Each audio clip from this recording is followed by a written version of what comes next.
যারা হচ্ছে নর্মাল নিয়মে ববিন কেসে হচ্ছে সুতাটা ভরতে পারেন না, মানে এখানে যে জিনিসটা দেয়া থাকে এটা দিয়ে পারেন না বা এটা দিয়ে করতে অনেক সময় লাগে, তারা হচ্ছে এই টেকনিকটা কিন্তু ফলো করতে পারেন। এই টেকনিকটা ফলো করলে আপনার একদম জাস্ট 2 মিনিটের মধ্যে হচ্ছে পুরা, 2 মিনিটও লাগে না আসলে, একদম অল্প সময়ের মধ্যে হচ্ছে পুরা ববিন কেসে সুতাটা ভরে যায়। তো আমি আপনাদের কাছে এই টেকনিকটা দেখাচ্ছি। হয়তো অনেকেই জানেন, আর নতুন যারা আছেন তারা হচ্ছে অনেকেই জানেন না, যেমন আমি নিজেও জানতাম না। তো প্রথমে হচ্ছে এরকম চিকন কোনো একটা কিছু আপনারা নিয়ে নেবেন যেটা ধরতে পারবেন ইজিলি।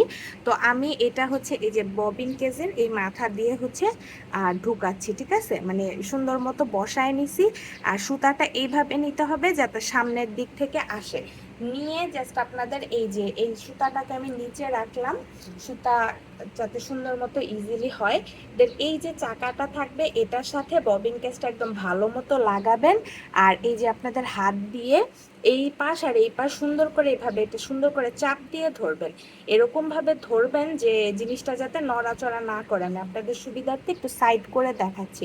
তো আমি এটা জাস্ট আমার যেহেতু মোটরের মেশিন, তো আমি মোটরটা জাস্ট ঘুরাবো আর দেখবেন কেসে কি সুন্দর সুতাটা ভরে যায়। এই সময় একটু খেয়াল রাখতে হবে যে এই যে সুতাটা যাতে এই জায়গায় পেঁচে না যায়, ঠিক আছে। আমি যেমন আস্তে হালকা করে ধরছিলাম যার কারণে এই জায়গায় এটা পেঁচে ছিঁড়ে গেছে। তো এটা আপনাদের একটু খেয়াল রাখতে হবে, মানে ভালো মতো এটা দিয়ে ভালো মতো হচ্ছে এটাকে ধরে নিতে হবে, না হলে কিন্তু এটা সুন্দর মতো এখানে পেঁচে যাবে। এই যে দেখছেন,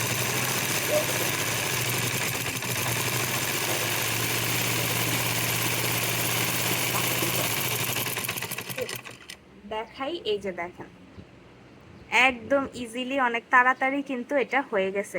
সো আপনারা যারা হচ্ছে নর্মাল নিয়মে সুতাটা কাটতে পারেন না, তারা কিন্তু এই টেকনিকটা ফলো করতে পারেন। এতে অনেক ইজিলি আর অনেক তাড়াতাড়ি হচ্ছে ববিন কেসে সুতাটা ভরে যাবে। যাদের এই ভিডিওটা ভালো লাগবে অবশ্যই কমেন্ট করবেন।